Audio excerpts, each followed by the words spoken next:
Hey, all my monsters here. So this is August Gus Lamont. He's 4 years old. He's missing out of South Australia, a town called Yunta, and his grandparents' sheep farm. And I want to bring you guys the latest update in his case. Thank you everybody that's been following his case, and shout out to FarQ, who is a local Aussie. This has just struck their nation and affected a lot of people here in the States that just want to know what happened to Gus. Where is Gus? Why has it been this long and this baby's not been found?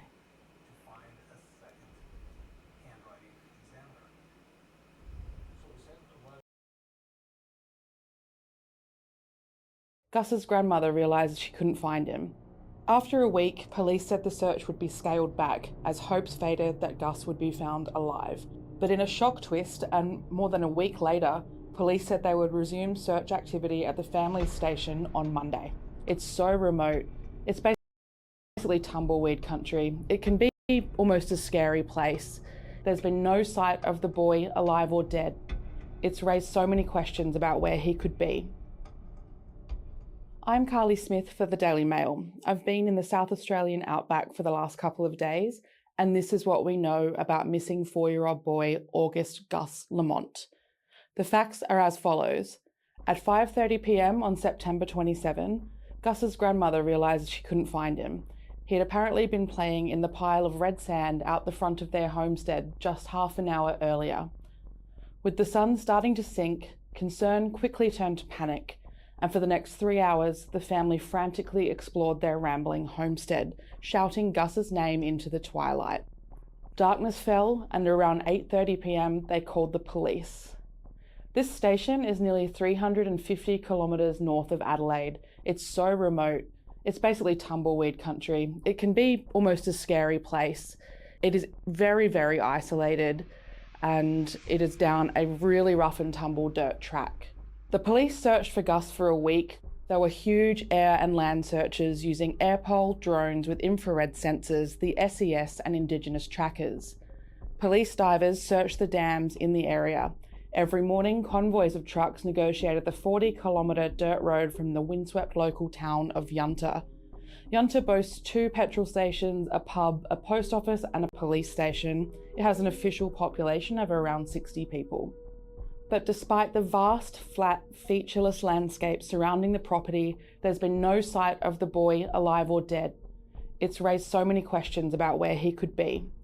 The only trace of Gus found was a single footprint discovered about 500 metres from the homestead, and police have since cast doubt on that. After a week, the police said the search would be scaled back and have pretty much given up hope of finding him alive based on medical advice. On Tuesday night, senior police spoke to Gus's family and prepared them for the possibility that we may not be able to find him alive, and this is based on So this is the original press conference that was put out shortly after Gus had gone missing. And they're going to show a clip of this, and then we're going to get back into the updates. Scientific advice, professional advice that we get about how long it would be possible for a 4-year-old to survive in that terrain with the weather conditions and the clothing that he was wearing at the time. Whilst we've all been hoping for a miracle, that miracle was not eventuated. And in the last 48 hours, despite the professional advice, it being unlikely that Gus would have survived, we're confident that we've done absolutely everything we can to locate Gus within the search area. But despite our best efforts, we have not been able to locate him. And unfortunately, we are now having to scale back this search for Gus. We won't stop. We will continue to investigate and follow any lines of inquiry that we currently have. I visited Oak Park Station last week. The property was so quiet. There were no sign of any police operations. The Defence Force, the SES and the Indigenous tracker teams had withdrawn from the area as far as we could see.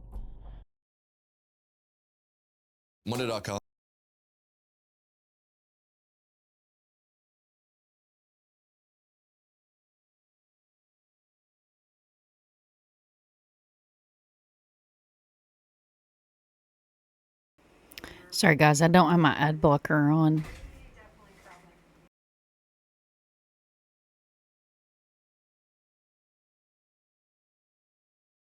Gus's grandparent Josie, who happens to be a transgender woman, spoke for the first time. Despite the police scaling back their search, she told Daily Mail the family are continuing to look for him.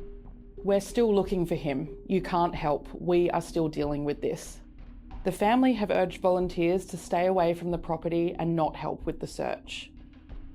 Even if people are well-meaning and sympathetic, they just want peace and quiet to try and work out for themselves what's actually happened. But in a shock twist, and more than a week later, police said they would resume search activity at the family's station on Monday. In a statement, police said there had been regular and close engagement with Gus's family, who were continuing to assist the investigation.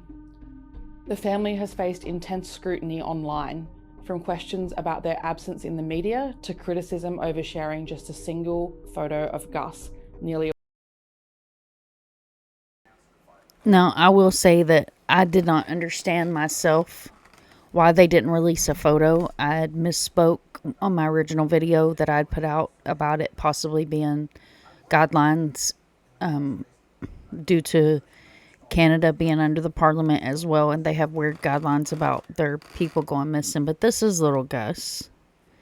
This is little Gus here, and what worries me is not putting a photo of him out and then him have been abducted from the property. I understand that it's very vast area and it's away from town, but there's always that scary possibility. A week after he went missing. Since being down there in Yunta, I learned more about the family. Grandparent Josie Murray lives with Gus's other grandmother, Shannon Murray, and the child's mother, Jessica, who also resides on the property where Gus went missing. Josie is understood to be Jess's biological father. Josie's wife, Shannon, is Jess's biological mother. Locals say Josie transitioned somewhere around 2015. Citizens of Yunta speak highly of the Murrays. Shannon's late father, Vincent Pfeiffer, who ran the farm until his death sometime in the early 2000s, was a famously tough individual who survived 3 years in Japanese prisoner of war camps during the Second World War.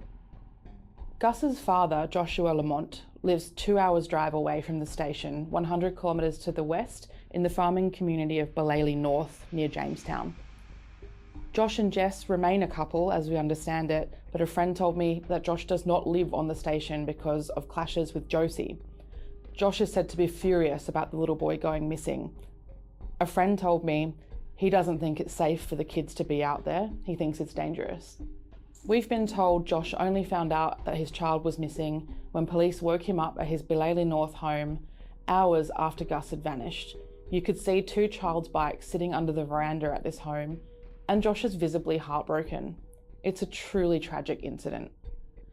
Jason O'Connell, an SES member for 11 years who covered more than 1,200 kilometres as part of the search, told media last week that there was zero evidence the 4-year-old boy is still on the property. After days of hunting for the boy, he and his partner Jen were surprised there were no birds of prey circling overhead, which might have signalled a possible body. No birds of prey means he's not there. It's just wide open land.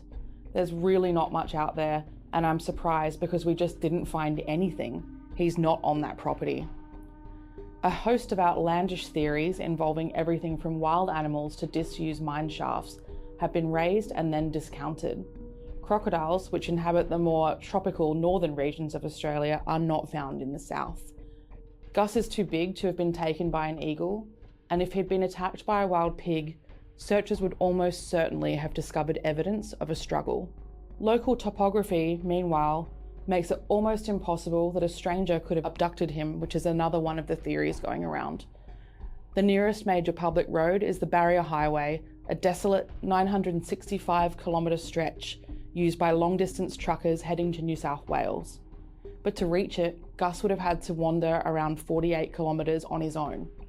Police divers have searched every pond, dam and water tank in the area, and although some think Gus might have fallen into a well or a mine, none has been found within several miles of the property. Meanwhile, a false claim featuring an AI-generated image was shared more than 24,000 times on social media, alleging eyewitnesses had seen a boy matching Gus's description with a man. There are precious few naturally occurring sources of food or water, and it seems unlikely that a 4-year-old would be able to survive such conditions for any significant period of time without help. The mystery of Gus Lamont's disappearance has yet to be solved. However, the chances that the little boy with blonde curly hair and a Minions t-shirt will be found safe and well are, sadly, getting smaller with every passing day.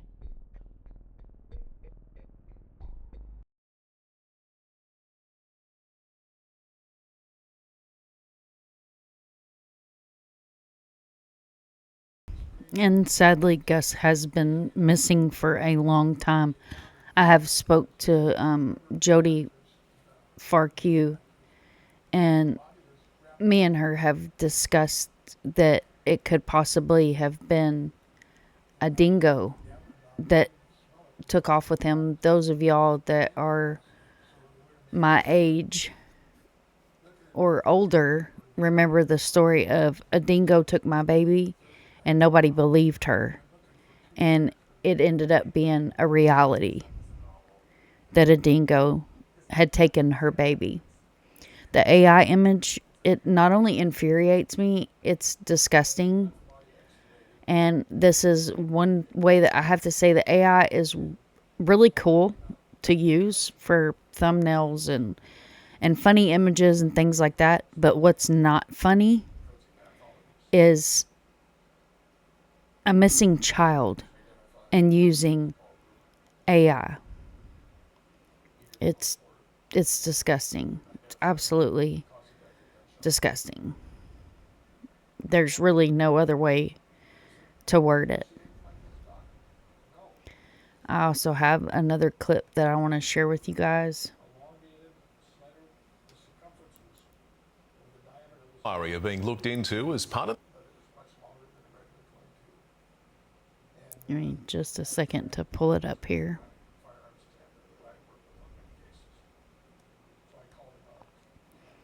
We just want little Gus found. This is absolutely heartbreaking.